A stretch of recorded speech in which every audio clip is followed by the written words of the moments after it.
Tem pessoas aqui que têm anos de caminhada, né? Cristã, por assim dizer. Tem pessoas aqui que têm alguns dias de caminhada. Tem pessoas aqui que têm mais ou menos. Quantos aqui nasceram num lugar onde a sua família já era, vamos dizer, evangélica? Quantos? Não são muitos. Quantos aqui tem aí 10 anos de caminhada cristã? Você nem sabe, né? Quantos aí tem 1 ano de caminhada cristã? Pouca gente. Pouca gente. Alguns têm aí, nasceram num lugar onde a gente chama de berço evangélico. Alguns não, alguns têm pouco tempo. Alguns nem sabem quando que começaram a isso, mas estão aqui hoje, mas não sabem quando que tudo começou. A nossa caminhada cristã, a sua caminhada cristã, uma vez que eu já falei qual foi a minha, eu já nasci num berço evangélico. Na verdade, eu acho que meu pai se converteu quando eu tinha 1 ano de idade, ou perto disso, em São Paulo. E, gente, apesar de eu morar aqui muitos anos, eu sou paulistano, nasci em São Paulo. Aí eu não tenho sotaque, né? Então, mas eu nasci lá. Então, eu me conheço, desde que eu me conheço por gente, eu me conheço como uma pessoa, vamos dizer, evangélica, né? Cristão. Então, é assim que eu me conheço. E eu sou do tempo que tudo era mato. Tudo isso aqui era mato, né? Hoje as coisas são muito diferentes.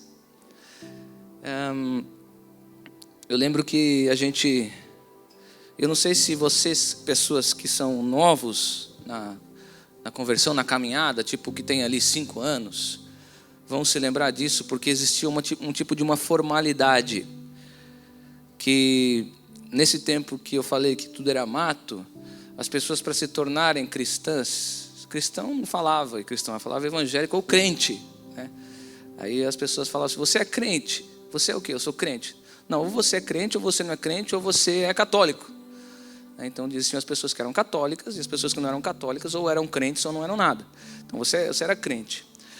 E para que você se tornasse um crente, quando você chegasse numa igreja que você se identificasse, ou que você sentisse que aquilo que o Espírito Santo tivesse te tocado e te trazido uma convicção cristã, o que você fazia?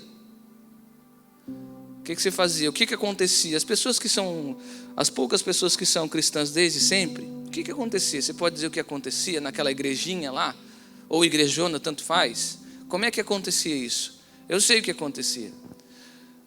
O pastor fazia um apelo, né? As pessoas que se identificavam, se você não conhece a Deus, eu quero te convidar para vir na frente, aqui, certo? Para quê? Para que você aceite Jesus, né? Você aceitou Jesus? Quantos já aceitaram Jesus aqui? Quantos tiveram isso? Foram chamados na frente. E o pastor, você quer aceitar Jesus? Quero. Aí a igreja aplaudia, né? Por quê? Porque você tomou uma decisão, né? Isso acontecia. Aí tocava uma canção, aquelas canções de 1970, né? Que a gente conhece bastante, né, Felipe? Eu sou mais velho que você, eu conheço mais. Mas existia esse tipo de formalidade. Então muitas pessoas que hoje estão aqui, elas estão aqui há algum tempo, mas se a gente perguntar para essas pessoas, elas nem sabem quando que isso aconteceu. Nem sabem quando aconteceu o choque de realidade.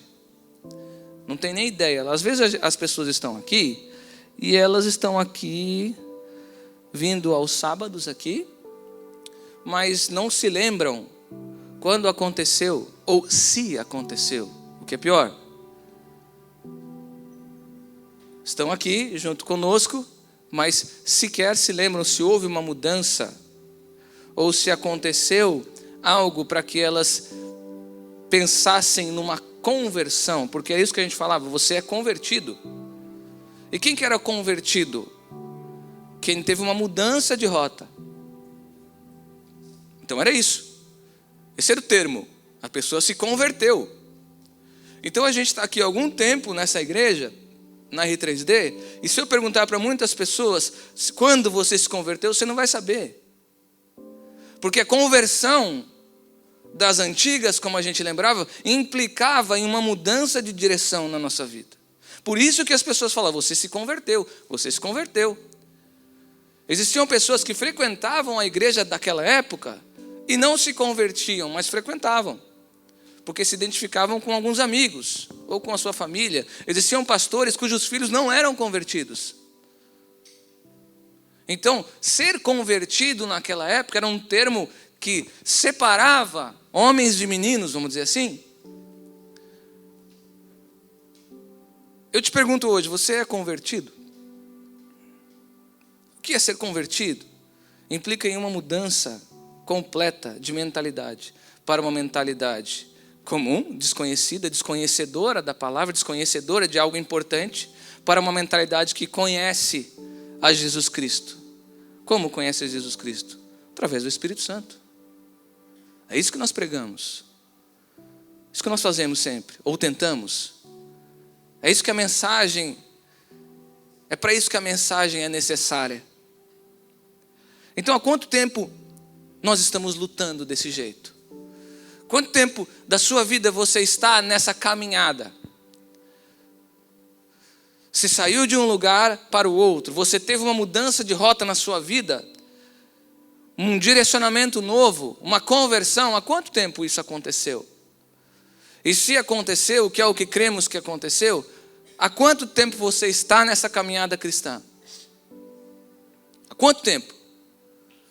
Você consegue olhar para trás e lembrar da sua vida no passado?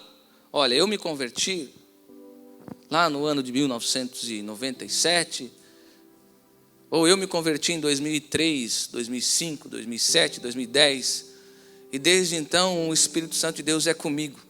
Eu me converti em 2012. 2012 eu estive numa igreja e eu senti algo especial, e a partir dali eu tive uma convicção de que a vida não é simples assim, não existe uma direção material, existe algo sobrenatural. Eu identifiquei Jesus Cristo nisso, Jesus Cristo falou comigo, tocou na minha vida, e a partir de então eu me converti. E vivo assim, 10 anos depois, se fosse 2012 no caso. Há quanto tempo você está nessa caminhada? E se esse tempo todo você consegue refletir como você caminhou no meio cristão? Porque eu creio que todos que estamos aqui temos isso. Mas eu temo que alguns não tenham. Quanto tempo? Desde quando você se reconhece como cristão? Converteu. A gente cantou uma canção aqui que é adorável. Primeira canção do culto. E pelo menos, eu diria que umas 5 ou 6 pessoas não lembram da primeira canção que a gente cantou, porque é normal isso.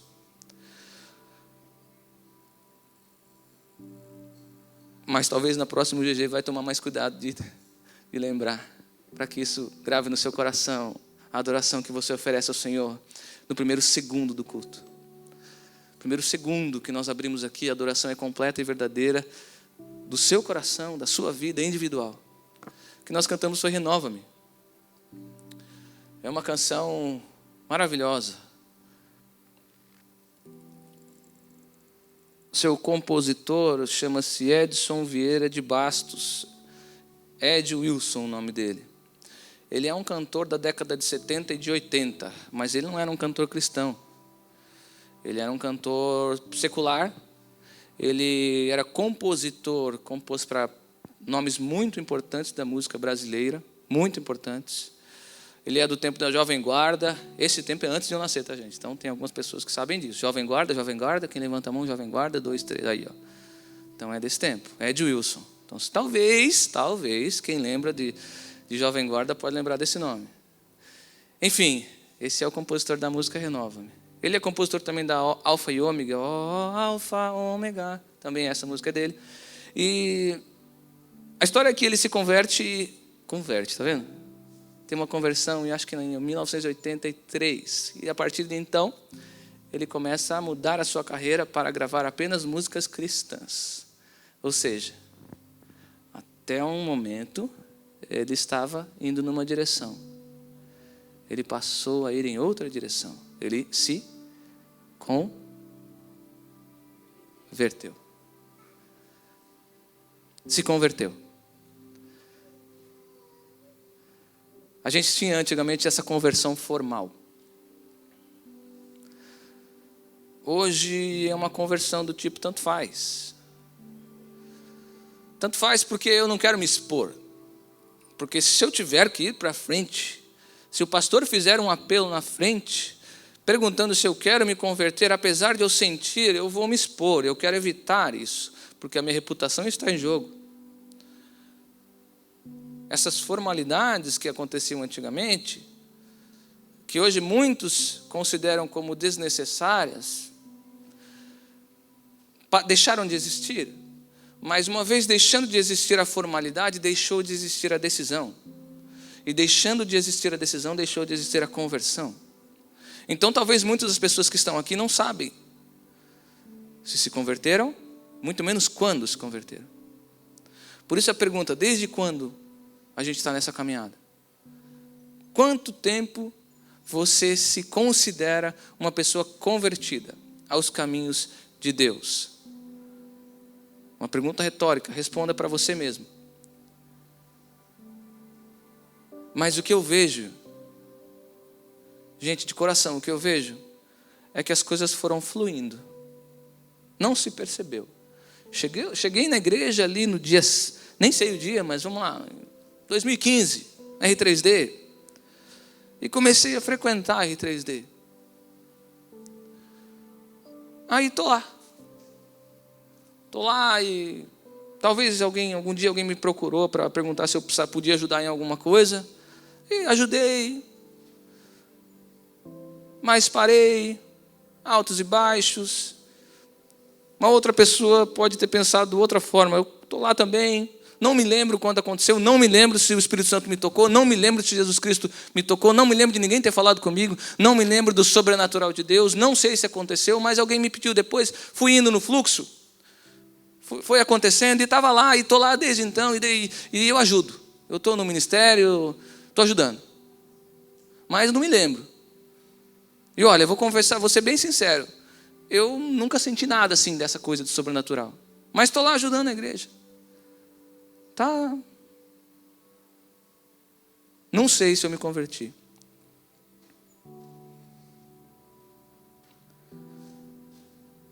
Quando Jesus Cristo falou para aquelas pessoas, logo antes de ele morrer e ressuscitar, ele falou: não saiam de Jerusalém.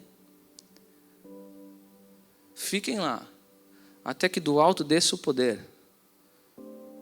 Até que vocês sejam revestidos do poder. Ficam em Jerusalém. Tá? E depois espalhem-se. Jerusalém, Judeia, Samaria, confins da terra. É isso que diz a história. Tanto que em Atos 11, depois de ocorrer um pequeno conflito, porque alguns pensavam que eram só os judeus que precisavam, que seriam os convertidos, assim vamos dizer, e outros, a pedido ou a orientação, sob a orientação de Jesus Cristo, do Espírito Santo, entenderam que a toda a terra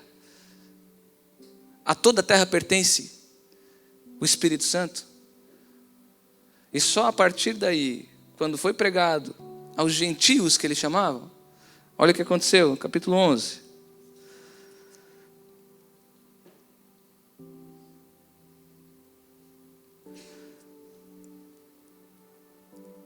Versículo 20. Alguns deles, todavia, cipriotas e sireneus, foram a Antioquia e começaram a falar também aos gregos, contando-lhes as boas novas a respeito do Senhor Jesus. A mão do Senhor estava com eles e muitos creram e se converteram ao Senhor. Mais para baixo. Barnabé e Saulo se reuniram com a igreja e ensinaram a muitos. Em Antioquia, os discípulos foram pela primeira vez chamados cristãos. Primeira vez foram chamados cristãos. Apenas quando todos, independente se ele era judeu ou se não era judeu, todos receberam o poder de Deus. Todos perceberam o sobrenatural do Senhor através do Espírito Santo, perceberam, entenderam e decidiram aceitar Jesus através do Espírito Santo. Por isso, muitos apelos no passado eram assim: você quer aceitar Jesus? E aí você não sabe. Então, nós estamos aqui juntos para um renovo. Para um renovo.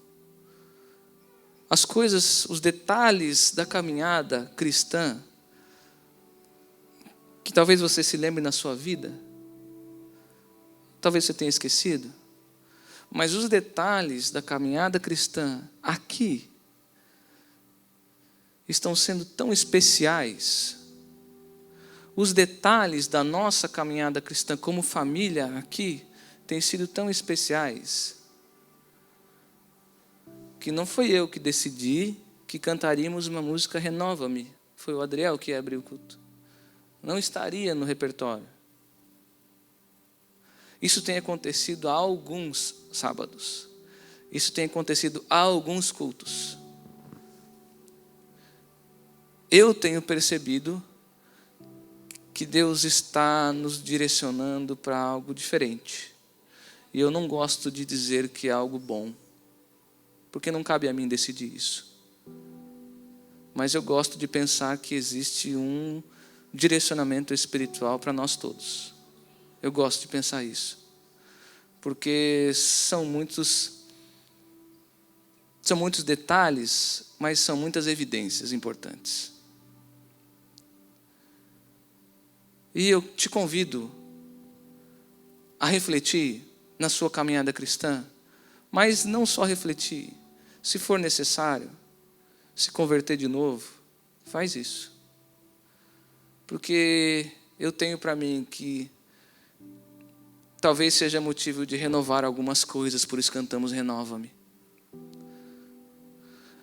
Porque cantamos Renova-me porque tudo que há em mim necessita ser mudado. Então não precisa se preocupar tanto se você converteu ou não se converteu, ou se você está aqui há muito tempo ou pouco tempo, ou você se esqueceu do tempo, ou se você não decidiu de fato por Deus e não aceitou Jesus. Eu digo que é preocupante, posso dizer que é preocupante, mas existe oportunidade aqui. Todo culto aqui é uma oportunidade. O problema seria se você não tivesse a oportunidade de se prostrar diante do Espírito de Deus e falar: Senhor, eu me converto. Esse seria um problema. Muitas pessoas não têm esse tipo de oportunidade. Eu também tenho altos e baixos. Também tenho momentos, tempos da minha vida, na minha linha do tempo, que são desprezíveis. Tenho. E talvez muitas pessoas podem apontar isso ou ficar um pouco, eu diria que resistente à palavra que eu digo aqui em cima, porque pode ter conhecido uns maus momentos da minha vida. Mas, igual eu falei esse tempo atrás, quando a gente estava numa reuniãozinha informal, eu falei: alguém tem que falar. Então desvincule a mensagem do mensageiro. Porque eu sou apenas um mensageiro. Eu não sou dono da mensagem. A mensagem está aqui. Se a gente desvincular a mensagem do mensageiro, a gente coleta só o que está escrito aqui. E se você não gosta disso, lembre dos versículos e medite neles na sua casa. Os versículos que são lembrados aqui. Eu digo que traçar a nossa linha do tempo é uma coisa individual e pessoal, mas é uma coisa limitada, porque somos assim limitados. A gente lembra do nosso passado. A gente lembra se a gente se converteu, se não converteu, se teve música, se foi naquela igreja, se foi há 10 anos, se foi há 15, 20, 30, se foi o pastor, se foi o presbítero, se foi o diácono. Muita gente nem... 80% da igreja não sabe o que é diácono aqui, mas tá bom. Também não precisa saber, porque não tem, mas tinha. Tá bom, eu vou falar. O diácono é o clique daqui, né? Era chamado de diácono. Era uma benção. Não que não seja hoje, tá, gente? Mas eram diáconos. Então nós traçamos a nossa linha do tempo, e às vezes nós nos preocupamos um pouco porque nós vivemos uma vida um pouco diferente do que a gente mesmo espera, à luz da palavra de Deus. A gente olha para trás e pensa, hoje mesmo, nesse momento, você deve estar pensando, puxa, mas eu não lembro de ter me convertido. Isso significa que eu acho que eu não me converti. Ou você pode até pensar, eu me converti lá em 2017, mas foi só ali. Eu fui na igreja algumas vezes, ajudei, depois parei de ir, fui de novo. E agora, ultimamente, eu tenho vivido uma vida aquém das minhas possibilidades e uma vida de uma pessoa que a gente chamava na época de desviada. Lembra, Felipe, que uma pessoa não estava na igreja, era desviada. Então você traça essa sua linha do tempo. E às vezes a gente pensa no futuro. Mas eu tenho coisas para resolver na minha vida material. E se eu continuar vivendo assim, eu vou continuar pecando no futuro. Será que Deus sabe que eu vou pecar? Mas é outra questão. A gente fica preocupado com o curso da nossa vida, sim. A palavra de hoje não é para que você se preocupe com o seu passado. A palavra de hoje é para que você se lembre da sua caminhada cristã e medite nela.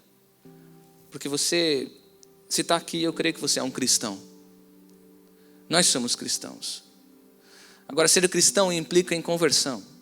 Ser cristão, onde implica conversão, também implica em mudança de história, trajetória.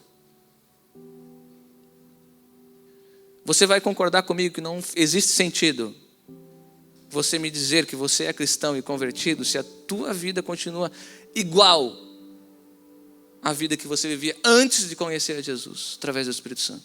Não faz qualquer sentido.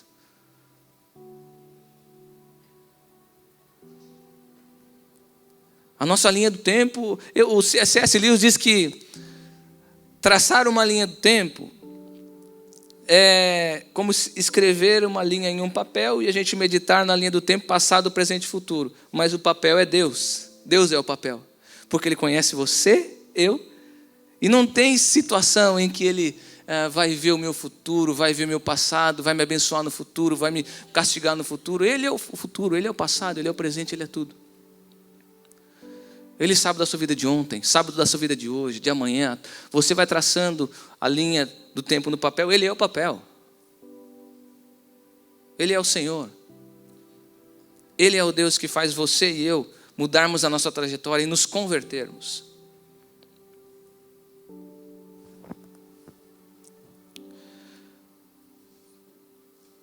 A gente sabe que o tempo vai passando e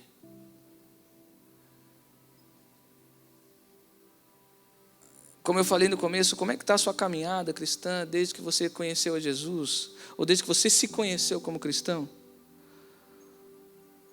Porque as nossas preocupações, elas meio que atrapalham tanto a nossa caminhada cristã. As nossas preocupações nos trazem ansiedade, é verdade isso. Nunca se viu tanta gente com ansiedade.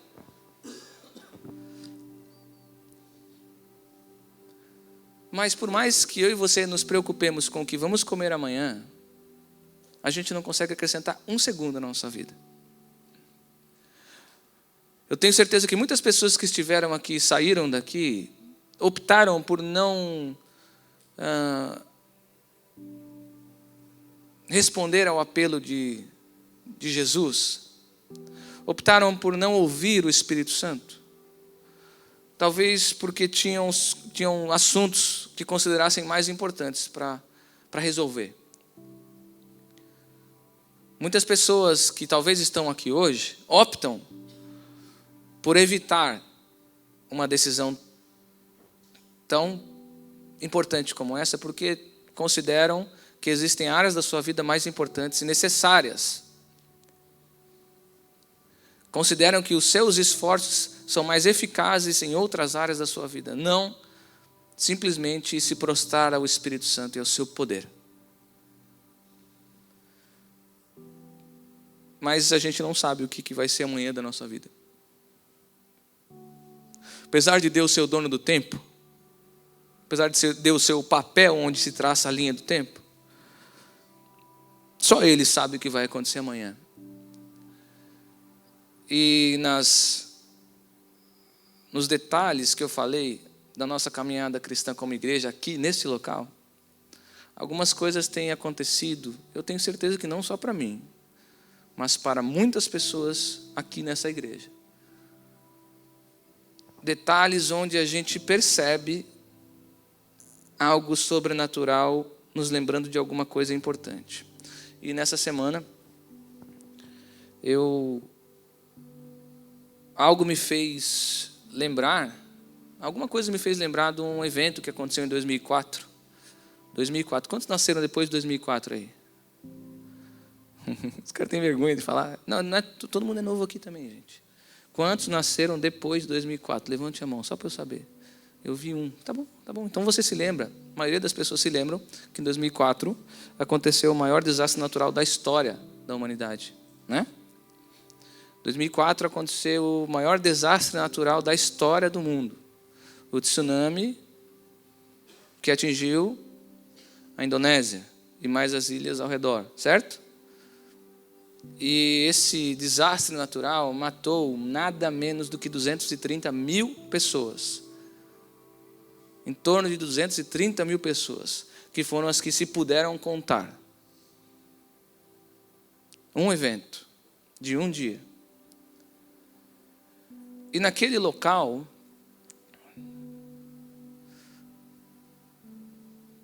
existiam famílias e pessoas que estavam lá porque eram bem abastadas, porque era um lugar de turismo, né? Famílias felizes. E essa semana alguma coisa me fez lembrar disso e assistir de novo, porque existe um filme chamado O Impossível. Quem conhece? É um filmaço, né, gente? É um filmaço. Mas é triste. Triste. Por quê? Porque é uma realidade. A família daquele filme é uma família que é real. E aí pensa. Para muitas pessoas, 230 mil ou mais, a oportunidade de aceitar Jesus passou. Para muitas pessoas, a oportunidade de renovar o compromisso com Deus passou. Eu não sei o que vai acontecer daqui 10 segundos. O tempo para nós é infinito. Para Deus nada é finito. O tempo para nós é finito. Para Deus nada é finito. Mas é só para Ele que nada é finito. Para nós é.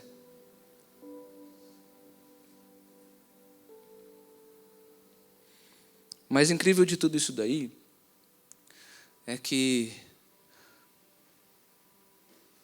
existe, acredito que um desejo de Deus e do Espírito Santo e de Jesus pela reconciliação do seu povo. Eu creio nisso, porque Jesus é amor, Deus é gracioso. Deus é gracioso. Salmos 34, 18 diz: perto está o Senhor daqueles que o desejam. Existe também um interesse da parte de Deus para que eu e você repensemos a nossa vida. Existe talvez um interesse da parte de Deus, através do seu Espírito Santo, para que haja um renovo, para que haja uma transformação, para que haja uma mudança de direção na minha e na tua vida. Então o ponto aqui é que pode acontecer de muitos de vocês sequer lembrarem se houve mudança de direção na vida de vocês ou não. Pode acontecer isso. Pode acontecer de muitos que estão aqui acharem que não houve mudança de direção e vocês estão aqui apenas porque vocês reconhecem algumas pessoas e se identificam com elas em amizade. Pode acontecer. Pode acontecer de você estar aqui há muitos anos, não lembrar se houve conversão. Pode acontecer tudo isso. Mas uma coisa é certa, existe oportunidade aqui. Eu lembro que uma vez eu falei, não sei se era aqui, eu falei, não perca a oportunidade, gente. Se a gente está aqui é porque tem oportunidade. Muitas pessoas, pouco mais de 230 mil pessoas não tiveram mais oportunidades como essa. E eu creio que através dos momentos como uma canção como essa, é possível sim, que nós venhamos com o coração desejoso, sermos renovados. Quer ver? Eu vou ler o salmo que eu falei, Salmo 34, 18.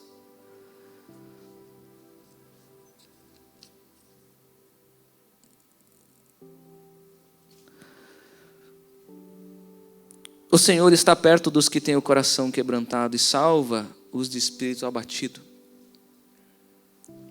O Senhor está perto. O Senhor está perto. Está perto de muitos aqui. Eu tenho certeza disso.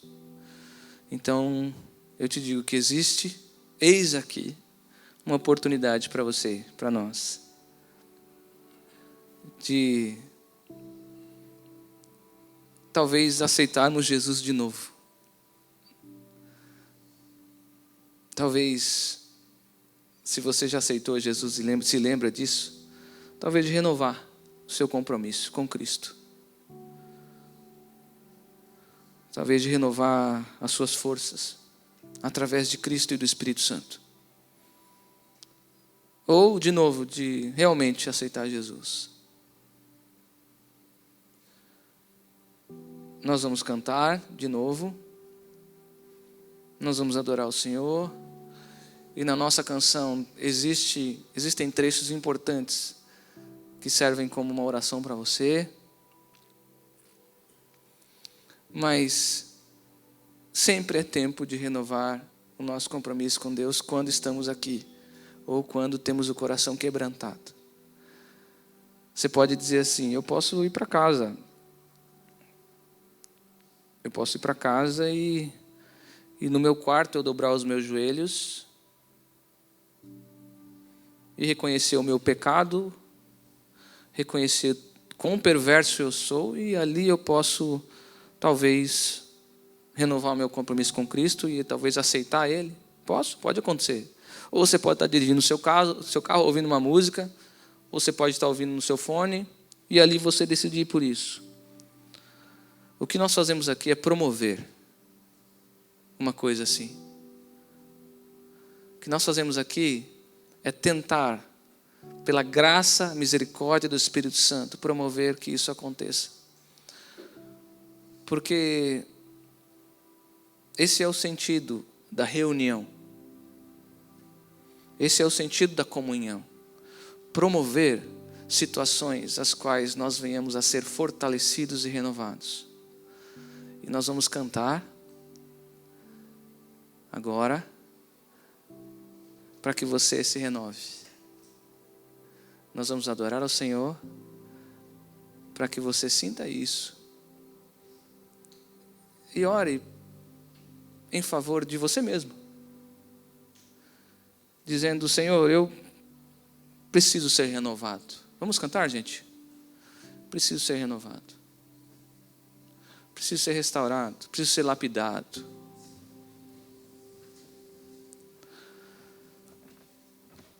O assunto aqui não é força para que você saia daqui forte. O assunto é que nós entendamos que existe por parte de Deus a oportunidade de sermos renovados, sim.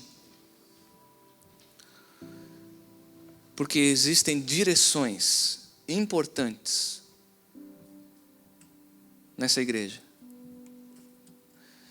Existem caminhos importantes determinados por Deus sobre a sua igreja.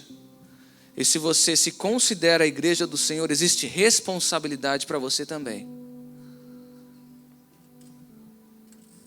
Então, eu acho que não resta outra coisa senão a gente olhar para o céu, pedir misericórdia a Deus e Falar para Ele: Senhor, talvez eu não tenha te aceitado nunca. Eu desejo te aceitar hoje. Ou se eu te aceitei um dia e me esqueci quando foi, eu quero renovar o meu compromisso contigo. Porque eu não quero mais ser igual. Eu preciso de ti. Nós somos pessoas assim, que precisamos ou aceitar Jesus, ou renovarmos a nossa vida em Cristo. Sempre, sempre e sempre. Por causa dos nossos altos e baixos. Eu te convido a cantar conosco. E eu te convido a fazer um esforcinho a mais. Você fica de pé. Porque vamos orar. Em reverência a Deus e a sua palavra. Porque vamos orar. Vamos cantar. Vamos adorar. E eu te convido a pedir a Deus que te renove. Amém? Feche os seus olhos.